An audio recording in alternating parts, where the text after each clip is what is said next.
Hello বন্ধুরা, আজ আমি তোমাদের কাছে নতুন একটা রেসিপি নিয়ে এসেছি। আজ আমি মুগ ডালের ক্ষীর বানিয়ে তোমাদেরকে দেখাবো। এই মুগ ডালের ক্ষীর তৈরি করতে দেখো আমার কী কী লাগছে, তোমাদেরকে দেখিয়ে দিচ্ছি। এখানে দেখো এক বাটি মুগের ডাল আমি 3 ঘন্টা ভিজিয়ে রেখেছি। ভিজিয়ে ভালো করে জল ঝরিয়ে নিয়েছি আর কাপড় দিয়ে ডালটা ভালো করে পুছে নিয়েছি। এখানে নারকেল কোড়া রয়েছে, কিশমিশ আছে, কাজু ছোটো ছোটো টুকরো করে কেটে নিয়েছি। আর এখানে এলাচ গুঁড়ো রয়েছে। আমন্ড বাদাম আমি ছোটো ছোটো টুকরো করে ছুরি দিয়ে কেটে নিয়েছি। এখানে কালো আঙ্গুর রয়েছে, এখানে চেরি ফল রয়েছে। গরম দুধের সাথে কেশর আমি ভিজিয়ে রেখেছি। 3 চামচ চিনি রয়েছে, ঘি আছে, নারকেল কোড়া আছে আর 1 বাটি গুঁড়ো দুধ রয়েছে। কড়াইয়ে 2 চামচ ঘি আমি দিয়ে দিচ্ছি। ঘি মেল্ট হয়ে গেছে। এবার আমি মুগের ডালটা দিয়ে দিচ্ছি। মুগের ডালটা আমি ভেজে নেব। ডালটা থেকে খুব সুন্দর একটা গন্ধ বেরোচ্ছে। ডালটা হালকা করে ভাজা হয়ে এসছে। ডালের কালারটা চেঞ্জ হয়ে গেছে। এবার দুধ আমি দিয়ে দিচ্ছি।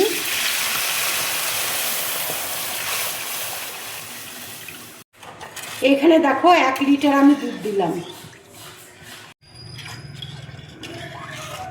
এবার তেজপাতা দিয়ে দিচ্ছি। গুঁড়ো দুধ আমি অল্প অল্প করে ঢেলে দিয়ে দিচ্ছি।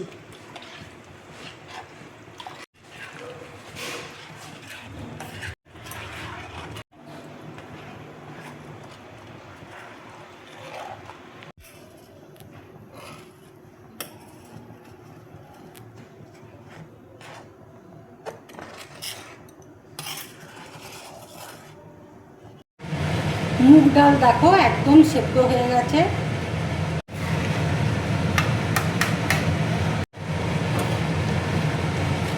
কেশর ভিজানো দুধ আমি দিয়ে দিচ্ছি।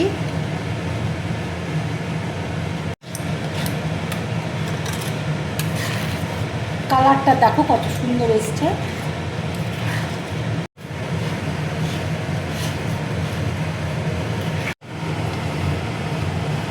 নারকেল কোড়া দিয়ে দিচ্ছি।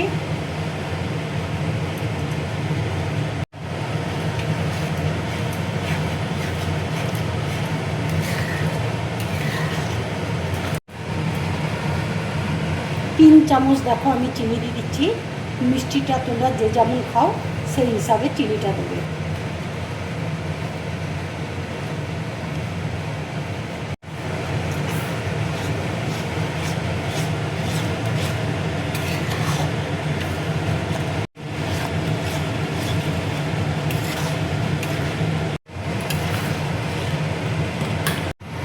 এবার কিশমিশ দিয়ে দিচ্ছি, কাজু দিয়ে দিচ্ছি,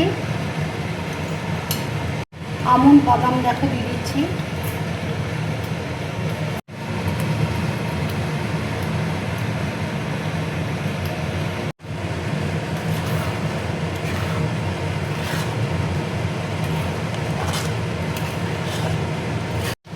এইভাবে ক্ষীর বানিয়ে তোমরা বাড়িতে খাবে।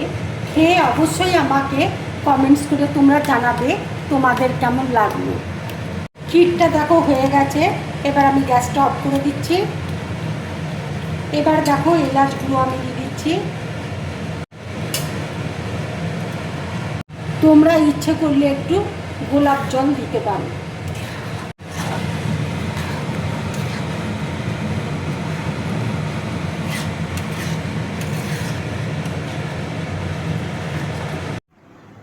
ক্ষীরটা বাটির মধ্যে ঢেলে রেখেছি। ক্ষীরটা একটু ঠান্ডা হয়ে গেছে। এবার আমি ক্ষীরটা ফ্রিজের মধ্যে আধ ঘন্টার জন্য রেখে দেবো। তার ঠান্ডা হয়ে গেলে তারপর তোমাদেরকে আমি দেখাবো। আধ ঘন্টা হয়ে গেছে। ফ্রিজ থেকে আমি বার করেছি। একদম ঠান্ডা হয়ে গেছে। এবার এর উপর আমি একটু ফ্রুটস দিয়ে একটু ডেকোরেশন করে দেবো।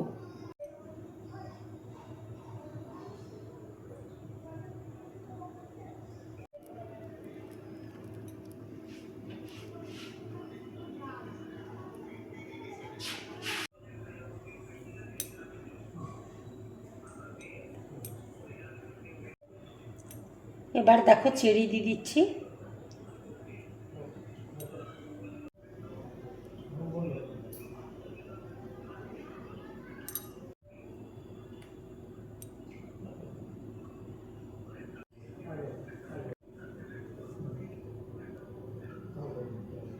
এবার দেখো কাজু দিয়ে দিচ্ছি।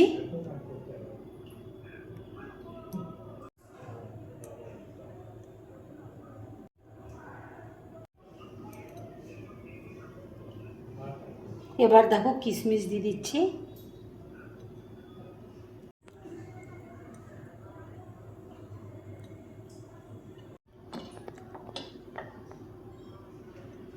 ক্ষীরের মধ্যে দেখো আমি একটু ডেকোরেশন তৈরি করে দিলাম, তাহলে বাচ্চাদেরও খুব ভালো লাগবে আর বড়োদেরও তো ভালো লাগবেই। মুগ ডালের ক্ষীরের রেসিপিটা যদি তোমাদের ভালো লাগে তাহলে লাইক করবে, শেয়ার করবে আর ড্রিম ব্লগ চ্যানেলটাকে সাবস্ক্রাইব করবে। তোমরা বেশি করে কমেন্টস করবে, তাহলে আমার খুব ভালো লাগবে। নমস্কার।